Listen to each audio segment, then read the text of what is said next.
So Yeah. so four children, first 4 years. I mean, pretty standard, right? You're like, okay, but you said you went away when you did go away. You were much younger. So, what was that like? I know you said it was hard. So, what are some of the first steps you took? To, So, and that's an excellent question. And I'm just give me a little minute to talk about this question because I love that question you just asked. okay, So, okay. when I was locked up, um, my mother was when I was coming up, she was a go-to person, right? And I Hmm. love to talk about my mother. She passed, she transitioned now. May God be pleased with her. But she was a go-to person.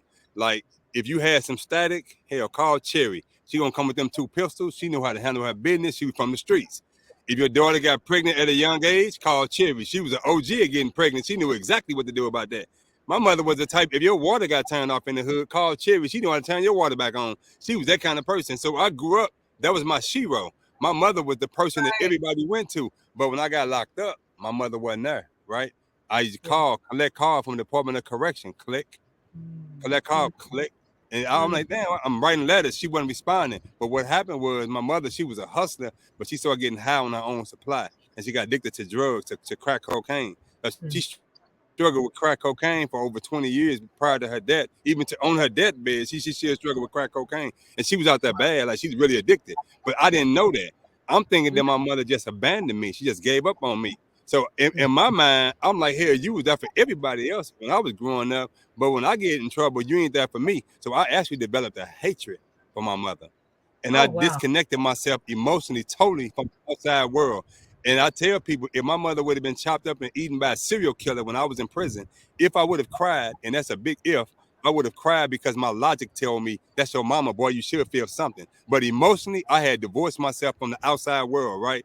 But so I became robotic and I functioned off straight logic. It wasn't no emotional, no nothing. I was just straight function off logic and mind. But when I Mm, came home and I got my children, I believe that God granted me custody of my children because what they did for me was they reactivated a part of my humanity that prison robbed from me. You see, because I wow. had to be concerned about somebody else other than myself. I had to love and be compassionate about somebody other than my. It wasn't me against the world. Hmm. I had to be concerned about these four now, and they reawakened in me, started a new journey of an emotional reawakening that prison had straight took from me. Mm.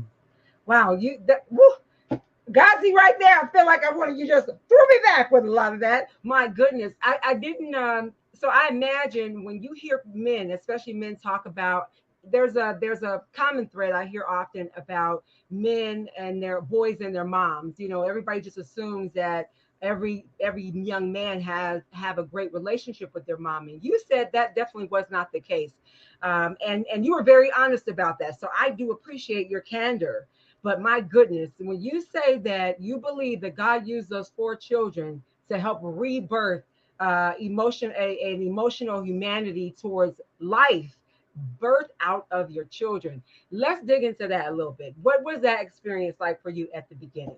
As you're because that's tough to go from a drought to now oversaturated with love, with Right, attention, with emotional connection. That's a lot to happen all in a matter of 4 years. right. Now that you've got custody of these children, how are you taking that in, and what type of support did you have to do it? That was again rough. It was one of Yeah. them critical times in my life that definitely shaped and reshaped and molded me as a man.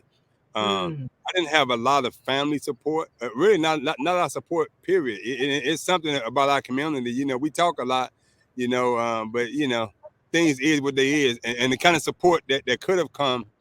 I didn't hmm. really want certain kind of support. Like some of my family was still in the streets, so Okay. I didn't want to take my children over there to watch them or nothing like that because yeah, somebody might come out and do a drive by at any time. Police might kick in or something. So I didn't want to put my children in those type of Right. atmospheres. So Exactly. there was some support there, but not wholesome support. Not the kind of support I wanted to, relegate my children to because I come up in that world. So I didn't want to, I wanted them to see something different. But it Yeah. was something. We went through a period of homelessness. For a few months. I was living in vacant buildings with my four children. When I see that movie on Will Smith, and him and that one boy. I mean, I had now all my children are grown now. They doing pretty good. I got it was three boys and a girl. They wholesome, and I got grandbabies and all kind of stuff. And Right. we often talk about that experience, us living in vacant buildings and eating honey buns for breakfast, and I gotta, it was trying, but those experiences what shaped me. I kept moving, and I kept being motivated because I wanted to do something for them. I wanted them to see a world that I didn't know or I didn't see.